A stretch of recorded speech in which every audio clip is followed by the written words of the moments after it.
శ్రీ గురుదేవ దత్త. నమస్తే, welcome to Suman TV. నేను పద్మిని. ప్రస్తుతంతో పాటు శ్రీ చక్రదత్త శ్రీపాద శ్రీ సాయి పీఠం వ్యవస్థాపకురాలు శ్రీమతి శ్రీలలిత గారు మనతో పాటు ఉన్నారు. మాట్లాడదాం అమ్మా. నమస్తే అమ్మా. జై గురుదత్త. జై గురుదత్త. ఎలా ఉన్నారు? బాగున్నాను. చాలా చాలా సంతోషం మరొక్కసారి మీ సమయం ఇస్తున్నందుకు.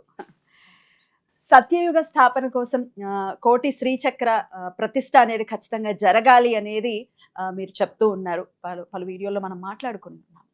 సో ఆల్రెడీ దానికి సంబంధించి హైదరాబాద్లో కూడా తమ చేతుల మీదుగా శ్రీచక్రార్చన చేసుకునే విధానాన్ని ఒకటి చేయబోతున్నారు, ఆరాధన చేయబోతున్నారు, చేయించబోతున్నారు. ఈ కార్యక్రమం గురించి ఒక్కసారి విపులంగా. శ్రీపాద శ్రీవల్లభని మహాసంకల్పం, ఆయన ఆజ్ఞ మేరకు కోటి శ్రీచక్ర ప్రతిష్టాపన కార్యక్రమం మన కంచి పీఠంలో శ్రీచక్ర దత్తపీఠంలో జరగాలనేది ఆయన మహాసంకల్పం. అయితే ఆ కోటి శ్రీచక్ర మహాయజ్ఞంలో భాగంగా ఇక్కడ భాగ్యనగరంలో హైదరాబాద్లో బిహెచ్ఎల్లో శ్రీ శ్రీ శ్రీ గణపతి సచ్చిదానంద స్వామీజీ వారి ఆశ్రమంలో రాబోయే ఫిబ్రవరి 28వ తారీఖున 1వ తారీఖున ఈ శ్రీచక్ర పూజలు జరగనున్నవి. అయితే 28వ తారీఖున అనఘాలక్ష్మి దత్తాత్రేయుల వారి కళ్యాణం కూడా ఉంది.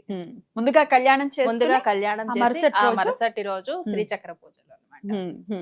సో కళ్యాణంలో పార్టిసిపేట్ చేయాలంటే పార్టిసిపేట్ చేయొచ్చు, లేదా ఓన్లీ శ్రీచక్రంలో పార్టిసిపేట్ చేయాలనుకుంటే అది కూడా చేయొచ్చు. అసలు రెండిట్లో కూడా ఓకే. ఎప్పుడు మొదలవుతుంది, ఎలా, దాని గురించి ఒకసారి చెప్పండి. అనఘాదత్తుల వారి కళ్యాణం ఉదయం 10 గంటల నుంచి మొదలవుతుంది. 28వ తారీఖున ఫిబ్రవరి 28వ తారీఖున. ఆ తర్వాత అన్నప్రసాద వితరణ ఉంటుంది. ఎవరన్నా భక్తులు పాల్గొనాలి, వాళ్ళ చేతుల మీదుగా కళ్యాణం జరిపించాలనుకునే వాళ్ళు పాల్గొనవచ్చు. ఆ వెసులుబాటు ఉందా? ఎలా అంటే చదువుతారా, లేకపోతే ముందుగా రిజిస్ట్రేషన్ చేసుకుంటే వాళ్ళ పేరు, నక్షత్రం, గోత్రాలతో పాటు కళ్యాణంలో కూర్చోబెడతాం వాళ్ళని కూడా. సామూహికంగా ఆ మరుసటి రోజు శ్రీచక్రార్చన జరుగుతుంది. శ్రీచక్ర పూజలు జరుగుతాయి అన్నమాట. ఈ పూజలు సామూహికంగా కూర్చోబెట్టి లలితా సహస్రనామ పారాయణలతో మేము శ్రీయంత్రం ఇస్తాం అందరికీ కూడా. వాళ్ళందరి చేత కూడా లలితా సహస్రనామాలతో పారాయణం చేయించి మహాసంకల్పంలో వాళ్ళందరి పేర్లు చెప్పి అక్కడ ఇవన్నీ తీసుకెళ్లి కంచి శ్రీచక్ర దత్తపీఠంలో ప్రతిష్టాపన కార్యక్రమం జరుగుతుంది. ఇలా వారి చేతుల మీదుగా శ్రీచక్ర పూజ చేసుకుని ఆ యంత్రాన్ని గనక ప్రతిష్ఠిస్తే స్వామి పాదాల కింద ఏవైతే ప్రతిష్ఠింపబడతాయో దానివల్ల వచ్చేటటువంటి ఫలితం ఏమిటండి?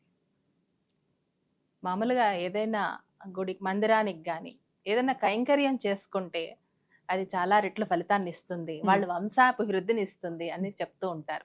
మన శ్రీపాద శ్రీవల్లభ చరితామృతంలోనే చూసినట్లయితే వాళ్ళ కర్మ ఫలితాన్ని కూడా అవి భస్మీపటనం చేస్తాయి. ఏదన్నా గుడులకు గాని విగ్రహాలకు గాని ఇలాంటి దత్తాత్రేయుల వారి కార్యక్రమంలో వాళ్ళు కైంకర్యం చేసుకున్నట్లయితే వాళ్ళ ఎన్నో జన్మల పాపాలు పటాపంచలు అవుతాయి. అట్లానే కాకుండా ఏదో పరిహారాలు చేస్తూ ఉంటారు కదా, ఆ పరిహారాలన్నీ కూడా ఒక్క చిన్న సులభప్రాయంగా ఆయన వాటి నుంచి విడుదల చేస్తాడు. ఎంతో మంది శ్రీచక్రార్చన పూజల్లో పాల్గొంటూ వాళ్ళ కోరికలు తీరాయని, వాళ్ళ కష్టాలు తీరాయని చెప్పి చాలా మంది భక్తులు ఫోన్ చేసి చెప్పడం జరుగుతుంది. ఇదివరకు కూడా జరిగాయి. ఎక్కడెక్కడ జరిగాయండి? తణుకులో జరిగాయి, పిఠాపురం శ్రీ శ్రీ గణపతి సచ్చిదానంద స్వామీజీ వారి ఆశ్రమంలో జరిగాయి, తణుకులో జరిగాయి, అట్లా చెన్నైలో జరిగాయి, అట్లా ఆంధ్రప్రదేశ్ లో ఒక 4-5 రాష్ట్రాల్లో జరిగాయి అన్నమాట. పలు చాలా సార్లు జరిగింది అనమాట ఈ అర్చన. అయితే అవన్నీ సేకరిస్తూ ఉన్నారు, ఇంకా క్రమంలో ఉన్నారు. ఎందుకంటే కోట్ అవ్వాలి కదా, అందుకని ఈ భాగ్యాన్ని అందరికీ అందిస్తున్నాం. ఖచ్చితంగా. అయితే ఈ శ్రీచక్ర పూజలో మనం పార్టిసిపేట్ చేయాలి, పాల్గొనాలి అనుకుంటే కనుక ఏమైనా ఉంటాయంటే భార్యాభర్తలే రావాలి, లేకపోతే ఒక్కళ్ళైనా, ఇటువంటివి ఏమైనా ఉన్నాయండి? భార్యాభర్తలే రావాలని లేదు, ఎవరైనా రావచ్చు. ఒంటరిగా పెళ్లిగాని వాళ్ళు కూడా వాళ్ళు వాళ్ళ పెళ్ళవ్వాలి అంటేను అట్లా అనగా దత్తుల వారి కళ్యాణంలో కూడా పాల్గొనొచ్చు. ఖచ్చితంగా. అయితే ఇప్పుడు కొంతమంది ఇళ్లలో మనం చూస్తూ ఉంటాము, భర్తకేమో ఇష్టం ఉండదు, భార్యకేమో వెళ్ళాలి, అర్చన చేసుకోవాలి, పూజలు అవి చేసుకోవాలి అని కొన్ని ఇళ్లలో ఇటువంటి పరిస్థితి ఉంటుంది. మరి ఇట్లా ఉన్నప్పుడు ఎట్లా, ఓన్లీ వైఫే వచ్చి చేసుకోవచ్చా? ఖచ్చితంగా చేసుకోవచ్చు. మరి కాంచీపురంలోనే స్వామివారికి ఈ ప్రతిష్ట చేయటం కానీ దీని వెనకాల ఉన్నటువంటి రీజన్ ఏంటండి? కాంచీపురం భూమండలానికి నాభిస్థానం. తల్లి గర్భంలో నుంచి బిడ్డకి నాభిస్థానంలో నుంచే కదా, ఆ బొడ్డు నుంచే కదా ఆ ధాతువులన్నీ అంది ఆ బిడ్డ పోషణకి తోడ్పడుతుంది. అలాగే ఇక్కడ సత్యయుగ స్థాపనకి శ్రీపాద శ్రీవల్లభ స్వామి ఎన్నుకున్న క్షేత్రం కాంచీపురం. అయితే ఆయన అవతారం తీసుకున్న ప్లేసు పిఠాపురం. అవును. ఆయన అవతారం చాలించిన ప్లేసు, దర్బారు చేసిన ప్లేసు కురువాపురం. ఇప్పుడు సత్యయుగ స్థాపనకి కాంచీపురం. 3 పురాలే. ఆయన 3 పురాలను ఎన్నుకున్నాడు. ఆయన అవతారం తీసుకోవాలన్నా, ఆయన దర్బారు చేయాలన్నా, ఆయన అవతారం చాలించాలన్నా, మళ్ళీ సత్యయుగం స్థాపించాలన్నా కూడా అటువంటి పుణ్యక్షేత్రాలనే ఆయన ఎన్నుకునడం జరిగింది. ఓకే, అందుకనే అక్కడ స్వామివారు వేయించేస్తున్నారని చెప్పుకోవచ్చు. అయితే స్వామివారి 16 అడుగుల పంచలోహాల విగ్రహం కూడా అక్కడ ప్రతిష్ఠింపబడుతోంది. దాని గురించి కూడా ఒక్కసారి చెప్పండి. శ్రీపాద శ్రీవల్లభ స్వామి 16 అడుగులు పంచలోహ విగ్రహాలతో చేయించమని చెప్పి ఆజ్ఞాపించడంతో అక్కడ ధ్యాన మండపంలో 16 అడుగుల శ్రీపాద శ్రీవల్లభ స్వామి పంచలోహ విగ్రహం కింద అక్కడ లలితా త్రిపుర సుందరి కింద ఈ కోటి శ్రీ చక్రాలు ప్రతిష్ఠించడం జరుగుతుంది. ఎందుకంటే ఆ లలితా పరమేశ్వరికి దత్తుల వారికి భేదం లేదు.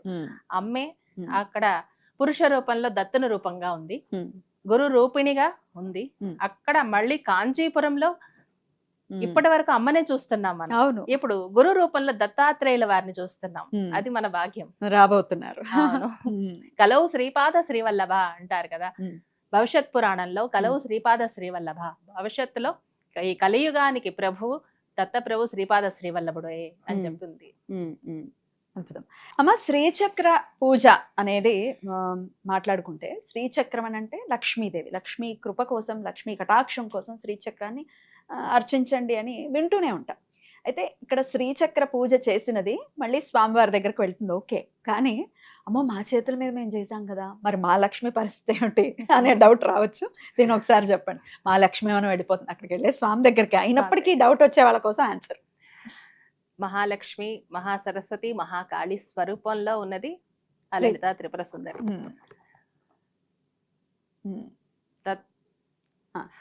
బ్రహ్మ విష్ణు మహేశ్వరుల రూపంలో ఉన్నది ఆ దత్తాత్రేయుల వారు.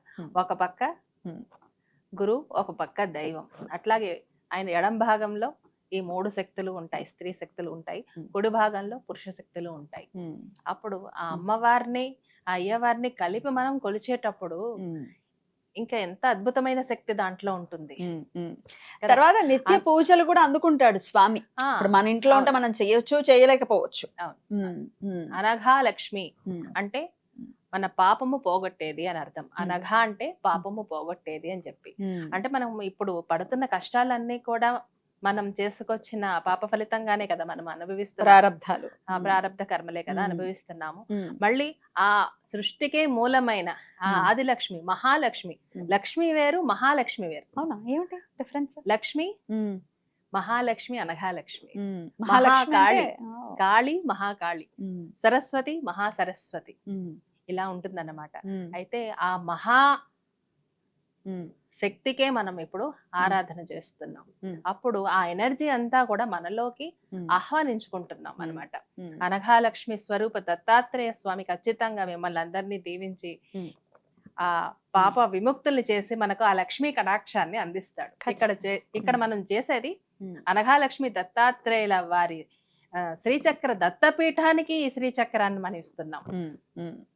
అద్భుతం. ఏదైనా సరే మనం ఒకటిస్తే ఆయన 1000 తిరిగి ఇస్తాడు. ఇటువంటివన్నీ పెట్టుకోకూడదు, మా లక్ష్మి వెళ్ళిపోతుందా డెఫినెట్ గా డౌట్ వస్తుంది. ఎందుకంటే శ్రీచక్రం కాబట్టి, వేరే ఏ అర్చన అయినా కానీ ఏమో, కానీ శ్రీచక్రం అనేసరికి అమ్మ మా లక్ష్మీదేవేమో. ఇప్పుడు మామూలుగా ఏదైనా గిఫ్ట్స్ చేసేటప్పుడు కూడా లక్ష్మీదేవి పటాలు ఇవ్వడానికి ఇష్టపడరు, లక్ష్మి వెళ్ళిపోతుందేమోనన్న ఫీలింగ్ ఉంటుంది, సెంటిమెంట్ కదా. రైట్. ఫిబ్రవరి 28వ తారీఖున అనఘాలక్ష్మి దత్తాత్రేయ స్వామి వారికి కూడా కళ్యాణాన్ని నిర్వహిస్తూ ఉన్నారు. మరి ఇందులో అందరూ పాల్గొనొచ్చు అని కూడా చెప్తున్నారు. ఎటువంటి కామ్యార్థం ఇటువంటి కళ్యాణాల్లో మనం పాల్గొనొచ్చండి?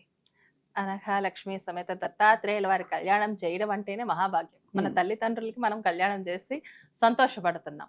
అటువంటి ఒక భాగ్యంలో మనం పాలు పంచుకుంటే మన పూర్వజన్మ పాపాలన్నీ పోతాయి. అట్లాగే కాకుండా మనకి ఎవరైనా కళ్యాణం కాలేదు, ఎవరికైనా చాలా బాధలు ఉన్నాయి, ఎవరికైనా ఉద్యోగాలు రాలేదు, ఇట్లా ఏ సమస్య అయినా భార్యాభర్తల సమస్యలు, ఇట్లాంటి సమస్యలతో బాధపడుతున్న వాళ్ళు ఆ కళ్యాణంలో వచ్చి కూర్చొని ఆ అమ్మవారికి అయ్యవారికి కళ్యాణం జరిపించి వారి అక్షింతలు తీసుకొని మనం ఆ ప్రసాదాన్ని స్వీకరించినట్లయితే ఖచ్చితంగా మనకి ఆ అనఘా లక్ష్మి దత్తాత్రేయుల వారి అనుగ్రహంతో అన్ని కోరికలు నెరవేరుతాయి. నియమాలు ఏమైనా ఉంటాయా ఈ కళ్యాణం? అంటే సూతకంలో ఉన్న వాళ్ళు వచ్చి కళ్యాణంలో పాల్గొనొచ్చా? లేదు, సూతకంలో ఉన్న వాళ్ళు మట్టికి పాల్గొనకూడదు, మిగతా వాళ్ళు రావచ్చు. శ్రీచక్ర పూజ చూడొచ్చు, అందరూ వచ్చి చూడొచ్చు. ఆశ్రమంలో జరుగుతుంది కాబట్టి అందరూ వచ్చి చూడొచ్చు. అయితే 1వ తారీఖు శ్రీచక్ర పూజ జరుగుతుంది కదా, దాని సమయం ఎప్పుడు జరుగుతుంది? ఆ కార్యక్రమ విశేషాలు. ఆ కార్యక్రమం ఉదయం 10 గంటల నుంచి 12 గంటల వరకు జరుగుతుందమ్మా. 2 గంటలు. 2 గంటల సేపు పారాయణం ఉంటుందా? లలితా సహస్రనామ పారాయణం ఉంటుంది. చదవడం రాని వాళ్ళ పరిస్థితి అంటే కూర్చోవచ్చు, వినొచ్చు. కుంకుమతో అర్చన చేయొచ్చు మీ శ్రీ యంత్రానికి. అయితే అక్కడ మీరే అందిస్తారా యంత్రాలు, లేకపోతే వీళ్ళు తెచ్చుకోవాల్సి ఉంటుందా ఏంటండి? లేదమ్మా, అందరికి ఒకే విధంగా ఉండేటట్టు అక్కడ శ్రీచక్రాలు మేమే తయారు చేస్తాము. అవి తెచ్చి అందరికి ఇస్తాం, పాల్గొన్న వాళ్ళ భక్తులందరికీ ఇస్తాము. వాళ్ళ పేరు, నక్షత్రం, గోత్రంతో వాళ్ళు ఆ శ్రీ యంత్రానికి పూజ చేసి వాళ్ళ స్వహస్తాలతో పూజ చేసి ఇస్తారు. అవి తీసుకెళ్లి అక్కడ కంచిలో ప్రతిష్టాపన చేయడం జరుగుతుంది. ఎప్పుడు ఉండొచ్చండి సుమారుగా ప్రతిష్టాపన? అలాగే విగ్రహ ప్రతిష్ట కూడా ఎప్పుడు ఉండొచ్చు? విగ్రహ ప్రతిష్ట ఈ కోటి శ్రీచక్రాలు కూడా ఒక్కసారిగా అవ్వాలనేది ప్రయత్నం. అందుకే ఇట్లాగా సామూహికంగా చేయడం మొదలు పెట్టాము. ఎందుకంటే అందరూ కంచి వచ్చి చేస్తారా అంటే అందరికీ వీలు కాదు.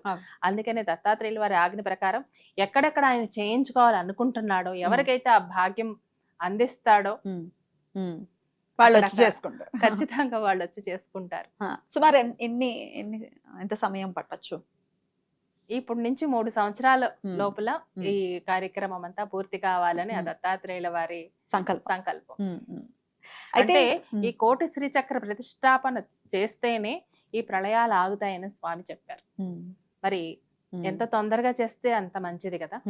దీంతో పాటు ఈ కోటి శ్రీచక్ర పూజతో పాటు దిగంబర దిగంబర శ్రీపాద వల్లభ దిగంబర దిగంబర దిగంబర శ్రీచక్ర దత్తాత్రేయ దిగంబర ఈ మంత్రాన్ని కూడా అందరికీ అందించమన్నారు.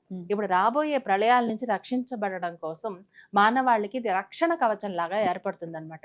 ఎక్కడైతే ఈ నామాన్ని జపిస్తూ ఉంటారో అక్కడ ప్రొటెక్షన్ ఏర్పడుతుంది, దత్తల వారు కాపాడుతారు. ప్రళయాలు ఇన్ ద సెన్స్ ఏదో సునామీలు వచ్చేయాలి, భూకంపాలు వచ్చేయాలని కాదు. జీవితం నిత్య ప్రళయం మయంగానే ఉంది. ప్రతి ఒక్కరికి మనం చూస్తే ఒకళ్ళకి ఆర్థిక పరమైన ఇబ్బంది ఉంది, ఒకళ్ళకి మానసిక అశాంతి ఉంది. ఇట్లా ఇవి కూడా స్వల్ప ప్రళయాలు, లేకపోతే చిన్న వాళ్ళ రేంజ్ కి తగ్గ ప్రళయాలని ఖచ్చితంగా చెప్పుకోవచ్చు. ఈ సమస్యల నుంచి కూడా బయటపడతారమ్మా ఖచ్చితంగా. ఎందుకంటే స్వామివారి ప్రతిష్టాపన కార్యక్రమం జరిగిన వెంటనే ఈ కరోనా అనే ప్రళయం వచ్చింది. స్వామివారు ఇక్కడ ప్రళయాల నుంచి రక్షించడానికి సత్యుగ స్థాపన కోసం శ్రీచక్ర దత్తాత్రేయుడిగా ప్రతిష్టాపన చేయమని ఆజ్ఞాపించడంతో అక్కడ కార్యక్రమాన్ని మొదలు పెట్టాం. కానీ ఎలా ప్రళయాలు వస్తే ఒక సునామీ, భూకంపాలు ఇవే మనకి తెలుసు, వరదలు ఇలాంటివి తెలుసు. కానీ ఎప్పుడు కూడా మనం కరోనా చూడలేదు. కానీ అక్కడ కుంభాభిషేకం జరిగిన వెంటనే ఈ కరోనా స్టార్ట్ అయింది. ఆ 40 రోజులు మండల పూజలు కూడా మేము కరోనాలోనే వెళ్లి చేస్తూ వచ్చి ఉంటాం. అంటే స్వామి ఇది రావడానికి ముందు అక్కడ ప్రతిష్ఠ జరిగింది. అంటే ఆయన మాట అంత ఖచ్చితంగా జరిగింది అక్కడ. ఇంకా జరుగుతుంది. ఇంకా అయితే దత్తుణ్ణి గనక పట్టుకుంటే చాలా మందిలో ఉండేటటువంటి సంశయం ఇది. ఆయనను గనక పట్టుకుంటే ఫస్ట్ వచ్చేది కష్టం ముందు వచ్చేస్తుంది. భయపడిపోతాం ఖచ్చితంగా. అమ్మ బాబు ఇప్పుడు మొదలు పెట్టాము, అసలు అంతదాకా ఎందుకు? గురుచరిత్ర పుస్తకం నేను కొనుక్కున్నాను, నాకు కాల్స్ వచ్చాయి. గురుచరిత్ర పుస్తకం మేము కొనుక్కున్నామండి, ఇంటికి వచ్చిందండి, మొదలైపోయాయి మాకు కష్టాలు, రకరకాలు ఇంకేవో చెప్తూ ఉంటారు లిస్ట్. ఎంతవరకు సమంజసం ఇట్లా ఆలోచన? బాధలు అంటే అది బోధ చేయడానికే వచ్చాయి. దాని నుంచి బోధ నేర్పించడానికే నీకు ఆ కష్టాన్ని ఇప్పిస్తున్నాడు, లెసన్స్ లాగా. అవును, ఖచ్చితంగా. నీ బాధల్ని అంత సులభంగా కూడా ఆయన బయట చేస్తున్నాడు ఆ బాధల ద్వారా. కానీ నమ్మటం కష్టం కదా. ఇప్పుడు బాధ వచ్చిందంటే భయం వేసేస్తుంది. బాబా ఎందుకు వచ్చింది? అసలే ఒక ఎట్లా ఉందంటే ఒక మంచి ప్రచారం జరిగిపోయింది స్వామికి. నిష్ఠ అంటే నిష్ఠాగరిష్ఠుడు దత్తాత్రేయ స్వామి, ఆయన జోలికి వెళ్ళొద్దు అని చాలా ప్రచారం జరిగింది. నిజమేనా? అసలు మామూలుగా ఆయన్ని పట్టుకున్న వాళ్ళు ఎటువంటి కష్టాన్ని నుంచైనా ధైర్యంగా ఎదుర్కోగలుగుతారు. అసలు మనోధైర్యం కావాలి కదా దేన్నన్నా ఎదుర్కోవాలంటే. కష్టాన్ని చూసి ఖచ్చితంగా. పారిపోకూడదు కదా, ఆ ధైర్యాన్ని ఇస్తాడు స్వామి. కష్టపెట్టిన ధైర్యాన్ని మాత్రం ఇస్తాడు. కష్టపెట్టిన ధైర్యాన్ని ఇస్తాడు. మిగతా చోట ఆ ధైర్యం అనేది మనకి కనబడదు. అధిగమించిన తర్వాత ఏదైనా సరే మనం ఎదుర్కోవాలి. పారిపోతే ఇంకేముంది, ఎన్నాళ్ళు పారిపోతాం. ఎన్నాళ్ళు పారిపోతాం. ఆ ధైర్యాన్ని అక్కడ ఇస్తాడు. దాని నుంచి బోధన ఇస్తాడు. అదే చెప్పాను, బాధ నుంచి బోధన ఇస్తాడు ఆయన. యోగ మార్గానికి, ముక్తి మార్గానికి ఎన్ని బాధలు వచ్చినా కూడా నువ్వు ధర్మాన్ని పట్టుకొని ఉంటావా, న్యాయాన్ని పట్టుకొని ఉంటావా, కిందకి జారిపోకుండా ఉంటావా అనేది పరీక్ష పెడతాడు. దత్తుడు పరీక్ష పెడతాడు, సందేహం లేదు, సందేహం లేదు. కానీ ఎందుకంటే తట్టుకొని యోగ నిలబడాలి. మార్గానికి, ధర్మ మార్గానికి, ముక్తి మార్గానికి, జ్ఞాన మార్గానికి ఆయనే గురువు. నీకు మోక్షాన్ని ప్రసాదించడానికి వచ్చాడు ఆయన. అందరిలాగా అన్ని సామాన్య కోరికలు తీర్చుకుంటూ వెళ్ళడానికి ఆయన రాలే. నిన్ను జీవన్ముక్తురాల్ని చేయడానికి వచ్చాడు. అందుకని పరీక్షలు తప్పకుండా పెడతాడు. నీకు జ్ఞానాన్ని నేర్పిస్తాడు. తట్టుకుని నిలబడడం అనేది అలవర్చుకుంటే, లేకపోతే తట్టుకుని ఉంటే స్వామివారి అనుగ్రహం ఎలా ఉంటుందండి? ఆ తర్వాత ఎలా ఉంటుంది అనుగ్రహం? నిత్యం ఆనందమే ఆనందం. అదే జీవన్ముక్తి స్థాయి. సంతోషం వేరు, ఆనందం వేరు. సంతోషం వేరు, ఆనందం వేరు. ఇప్పుడు నీకు ఒక చాక్లెట్ ఇస్తే సంతోషపడతావు. ఆనందం అనేది నిత్యం ఉండేది, నిత్య నూతనం. అది నిత్య నూతనం, నిత్య నూతనం. నీకు ఒక్కొక్క రోజు ఒక్కొక్కలాగా ఉంటుంది ఆయన అనుభవం. అంత తీగా ఉంటాయి ఆయన అనుభవాలు. అది ఆనందం. అది పొందాలి, అది సాధించాలి అంటే ఖచ్చితంగా మనోనిబ్బరం అవసరం. చిన్న చిన్న కష్టానికి కదిలిపోకుండా, ఖచ్చితంగా కదిలిపోతారు. వాళ్ళ ఒక్కొక్కళ్ళు ఒక్కొక్కలా తీసుకోవచ్చు. కొంతమంది పెద్ద కష్టాన్ని కూడా చాలా సింపుల్ గా తీసుకుంటారు. కొంతమంది చిన్న కష్టాన్ని కూడా చాలా ఎక్కువగా భూతద్దంలో పెట్టి భయపడిపోతూ ఉంటారు. ఎండ్ ఆఫ్ ది డే ఆయన పాదాలని, ఇంతకీ అసలు ఆయన పాదాలను ఎలా పట్టుకోవాలండి? అది చెప్పండి. ఎలా పట్టుకోవాలి చెప్పండి, ఎలా పట్టుకోవాలి ఆయన పాదాలను? నమ్మకంతో. జై గురుదత్త. శ్రద్ధతో, భక్తితో, ప్రేమతో, నమ్మకంతో ఉన్నప్పుడు నిన్ను వదలడు. నీలో ఉన్న దత్త స్వరూపాన్ని నువ్వు తెలుసుకోవడానికి ఆయన వచ్చాడు. నామస్మరణ చేస్తే దత్తం అవుతాడు. స్మరణ మాత్రం సంతుష్టన. చిన్న విషయానికే సంతోషపడిపోతాడు. ఆయన తలుచుకుంటే చాలు సంతోషపడిపోతాడు. నువ్వు ఏ పూజలు వ్రతాలు ఏమి చెయ్యక అవసరం లేదు. దత్తా దత్తా అని పలకడానికి 1,000,000 జన్మల పుణ్యం కావాలి. 1000 నాలుకలున్న శేషనాగు కూడా ఆయన్ని పలకడానికి, ఆయన గురించి చెప్పడానికి ఆయనకి సరిపోలేదట. అటువంటిది మనం ఎంత దత్తుడి గురించి చెప్పడానికి. ఖచ్చితంగా. కానీ ఎప్పుడు నీ పాప కర్మ అంతా తగ్గుతుందో, పుణ్యకర్మ ఎప్పుడు మొదలవుతుందో అప్పుడే నువ్వు దత్తుడిని పట్టుకోగలుగుతావు. అసలు ఆయన గురించి తెలుసుకోవటం అనేది మొదలు పెట్టాము అంటే ఆయన అనుగ్రహం ఉందని అర్థం. ఆయన భక్తుల్ని ఆయనే ఎన్నుకుంటాడు. ఆయన పని చెయ్యాలంటే కూడా ఆయన అనుగ్రహం ఉంటేనే, ఆయన చేయించుకుంటేనే చేయగలుగుతాం. కానీ నువ్వు చెయ్యాలి, నేను చెయ్యాలి అనుకుంటే ఇది జరిగే పని కాదు, చెయ్యలేం. ఎప్పుడైతే నీలో ఉన్న అహంకారం, నేను అనే అహంకారం తొలగుతుందో అప్పుడే నువ్వు దత్తుడిని నిజంగా పట్టుకోగలుగుతావు.